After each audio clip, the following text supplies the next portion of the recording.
Luc, chapitre 18 du verset 15 au verset 34. Des gens lui amenaient même de tout petits enfants, afin qu'il les touche, mais les disciples, en voyant cela, leur firent des reproches. Jésus appela les enfants et dit : « Laissez les petits enfants venir à moi, et ne les en empêchez pas, car le royaume de Dieu est pour ceux qui leur ressemblent.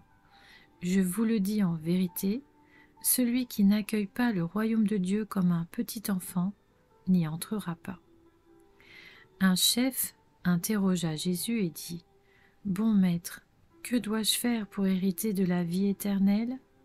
Jésus lui répondit : « Pourquoi m'appelles-tu bon ? Personne n'est bon, si ce n'est Dieu seul. Tu connais les commandements. Tu ne commettras pas d'adultère, tu ne commettras pas de meurtre, tu ne commettras pas de vol, tu ne porteras pas de faux témoignages, honore ton père et ta mère. » J'ai respecté tous ces commandements dès ma jeunesse, dit-il. Après avoir entendu cela, Jésus lui dit : « Il te manque encore une chose. Vends tout ce que tu as, distribue-le aux pauvres, et tu auras un trésor dans le ciel.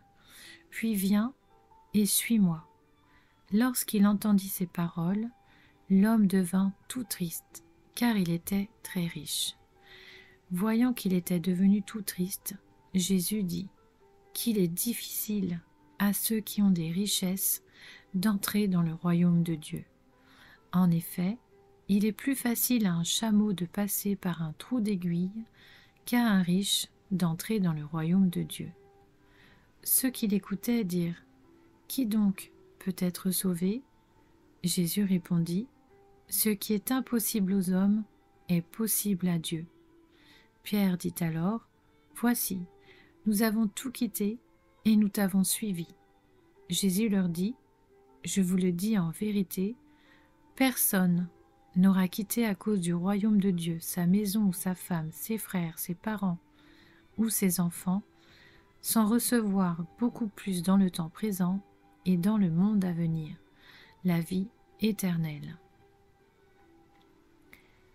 Jésus prit les 12 avec lui et leur dit : « Nous montons à Jérusalem, et tout ce qui a été écrit par les prophètes au sujet du Fils de l'homme va s'accomplir.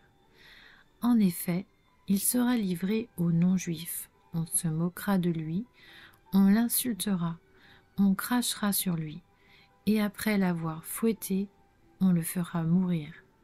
Le 3e jour, il ressuscitera. » Mais les disciples ne comprirent rien à cela, c'était pour eux un langage obscur, des paroles dont ils ne saisissaient pas le sens.